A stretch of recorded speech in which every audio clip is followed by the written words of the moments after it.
Welcome back. In the last video, we saw, MapReduce hit a brick wall because it constantly writes to physical hard drives.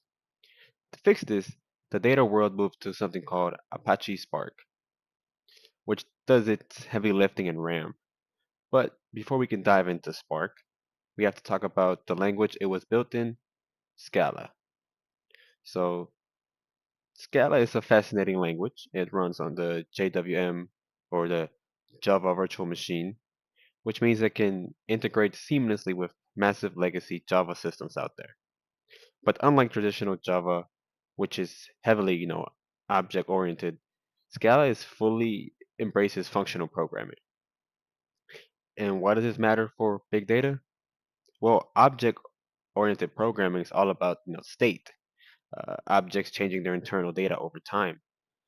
Functional programming treats code like pure math equations. If you put an input in, you get a new output out, and nothing else gets messed with. When you are trying to run parallel processing across a cluster of 1,000 computers, having a clean functional approach is the only way to keep from losing your mind, basically. So the absolute core of Scala's functional style comes from two little words, val and var, VAL, VAL, and then VAR. So if you declare a variable using var, it is mutable. It's like writing on a whiteboard. You can erase it and change the value later. But if you declare it using val, it is a value. It is immutable. It is carved in stone and can never be changed. In regular software development, mutability is fine. In distributed systems, mutability is an absolute nightmare. Imagine if you have a mutable var counter and two different servers in your cluster try to read and update the exact same variable at the exact same millisecond. Who wins? What gets saved? This is called race condition, and it leads to massive data corruption. Scala strongly pushes you to use val.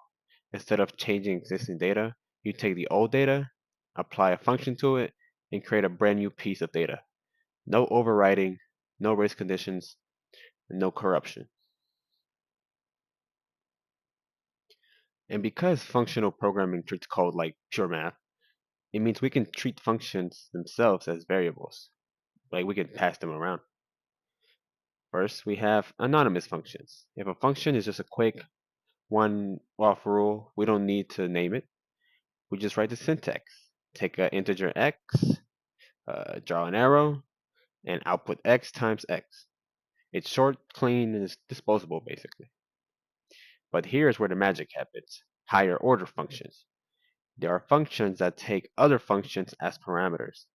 So if we have a massive data set of a billion numbers, we don't write a clunky for loop to go through them.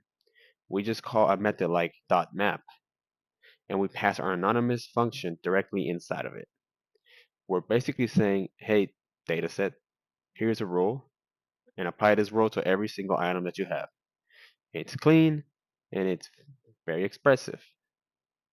And we'll see more of it in the next video. Thank you for watching.